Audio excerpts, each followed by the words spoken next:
American scientists are working to develop a telescope to deploy on the moon.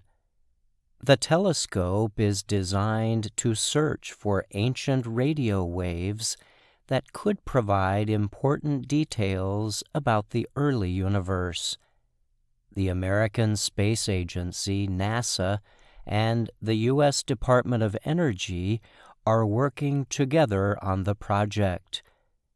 The telescope will be the first designed to collect data on a historical period of the universe called the Dark Ages.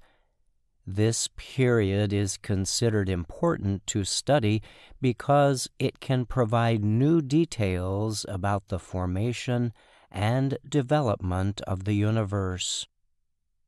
The Dark Ages period began nearly 380,000 years after the Big Bang, the explosion many scientists believe created the universe. During the Dark Ages, there were no stars or planets.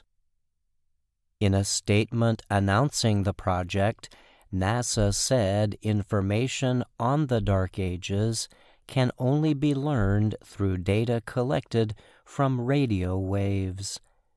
The new telescope is specially designed to provide details on the formation of the early universe. The telescope is to be placed on what is known as the far side of the moon.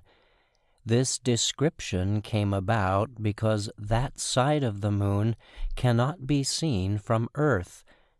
The area does experience its own day and night cycle. The far side of the moon enjoys radio silence compared to Earth, which experiences so much radio wave traffic it is considered noise pollution. It offers an unusual environment that permits researchers to record sensitive radio signals. Team members say such signals cannot be captured anywhere else in near-Earth space.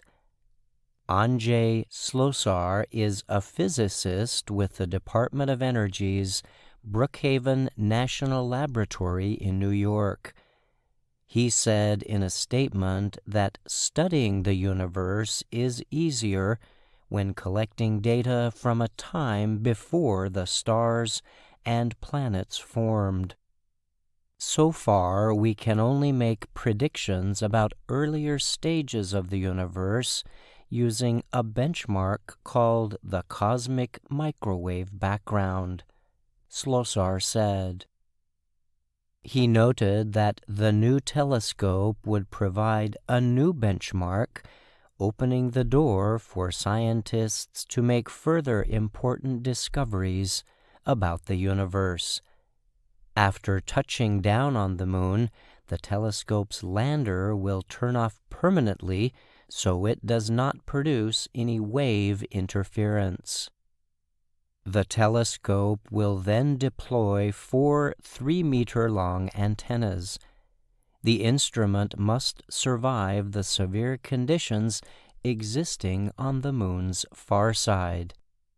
Scientists on Earth will have to wait 40 days for the telescope to collect and send its first data to a satellite that can communicate with Earth. Researchers leading the project say multiple big discoveries could be made in the future with the Lunar Telescope. Radio emission from the galaxy is very bright, and our Dark Ages signal is hiding behind it, said physicist Stuart D. Bale of the University of California, Berkeley. Paul O'Connor is a scientist with Brookhaven's Instrumentation Division who is helping lead the project. The moon is easier to reach than Mars, but everything else is more challenging, he said about the operating environment on the moon. O'Connor added that removing heat and avoiding radiation are some of the main challenges faced when exploring from the moon. There's a reason only one robotic rover has landed on the moon in the last 50 years, while 6 went to Mars, which is 100 times farther away. O'Connor said, "I'm Brian Lynn."